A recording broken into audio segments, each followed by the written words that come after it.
So this is my basic cart.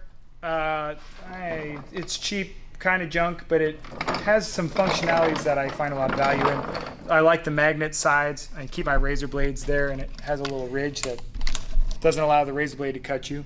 And this is how I set it up every morning. I take my money makers, my favorite tools. First thing that comes out, 3/8 drive sockets, 1/4" drive sockets. Okay, those are set. The 2 ratchets I use the most. Okay, so then we go down to the wrench drawer. I'm working in the motorcycle industry, so mostly I'm using a 10, 12, 14, and a 17. They go right here on the side. They stay in order, so I know which ones go where. They actually go on the other side. This is the side with the razor blade. And I like them oriented the same way because, I don't know, you got to treat yourself. That's fine and dandy and great. The next thing I need is 1 extension. The most common extension I use is the 6" It goes right there.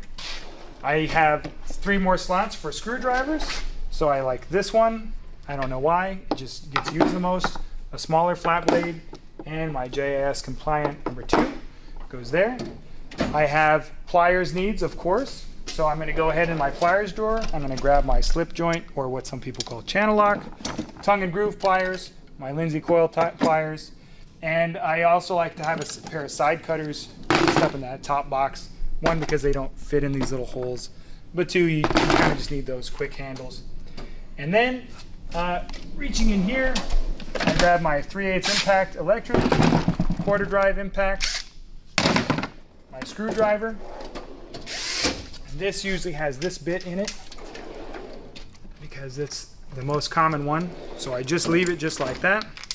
And if I have to change the bit out and use a different driver, I'll just magnet it to the side and pull it back out and put it in. And that's it. That is the majority of my money is made with those tools right there. It's easy. I have another storage shelf for just parts or whatever I'm dealing with, whatever I'm disassembling. As I'm working on the bike, everything is quickly accessible from one direction. I can put fasteners in the little cups and keep them all separated as I'm tearing something down. Room for my coffee. That is the majority of my money is made right there. Oh, I almost forgot. I do stock impact sockets in there too. So I'll take, once again, because it's motorcycle, I need my 10, my 12, my 14, my 17. Boom, those go right there just like that. Then I have my bigger sockets in the next one down, my 24, my 22, my 21. They go right here. And that's it. Now I'm really done. So now I have my impacts ready to tackle whatever is going on with most bikes. And if you're thinking, hey, you know, the shop isn't that big, and you look around and it's not a huge shop. However, this shop is much larger than your average size bay in any automotive shop, where guys get the same amount of use out of carts that are even much larger than this, because the value in time and efficiency absolutely matters. You may be wondering, why do you have to buy a box and a cart? Well, for reasons just like this. Keeping a subset of tools of stuff that you're going to use all the time greatly increases your efficiency. In addition to carts, some guys also buy those adjustable work tables. Yeah, right? I dig those. So they'll do like what you did today, right? They'll take this stuff out because they know it's going to get them through the day. Mm-hmm. But if they know they got a brake job, they'll take their brake tools off, put it on their work table, mm-hmm. right? They'll keep the box where they store the box. They'll roll their cart over next to what they're working on, and then they'll take that work table and they'll roll that to be literally right next to them. Everything's an arm's reach away. Yeah. Everyone's got a different approach and a method, but the concept is the same.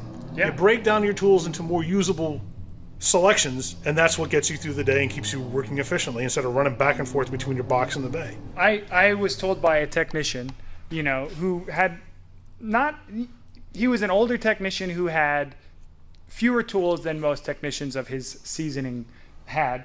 And he said, if you had paint on your hands, and every time you touched a tool, you know, paint transferred onto it. I'm not speaking as he would, but how many tools in this box would you have paint on at the end of the day? And like, I know right now I'd have a ton of paint on this bad boy. Yeah. This thing would be covered. So this is something I need to have with me. I don't need to have, when you have a service cart and it's full of all your tools, it becomes heavy. You can't put things places. Sometimes you just need to set something down inside because you don't have time to put it away or whatever. And it's nice to have a sparse selection of what you actually use daily. If I need something else, I know it's right here, it's fine.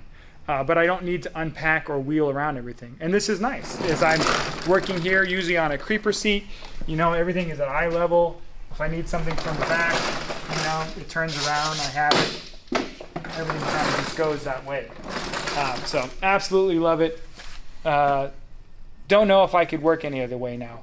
Now that I've kind of converted to like the simple, this is like a tiny house version of like, you know, big house living.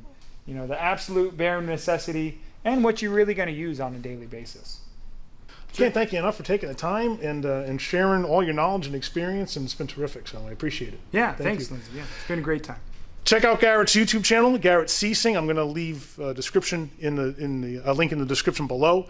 So please show him the love and like and subscribe to his channel so that he also can grow his channel even more than it already has. Now, in the future, keep watching because we have all kinds of videos that you're going to find interesting, including a sit-down chat that Garret and I had done just a little while ago, and we got some toolbox review videos coming up, as well as our ever-popular monthly Tools in the Hall videos. So thank you so much for watching, and remember, use a tool.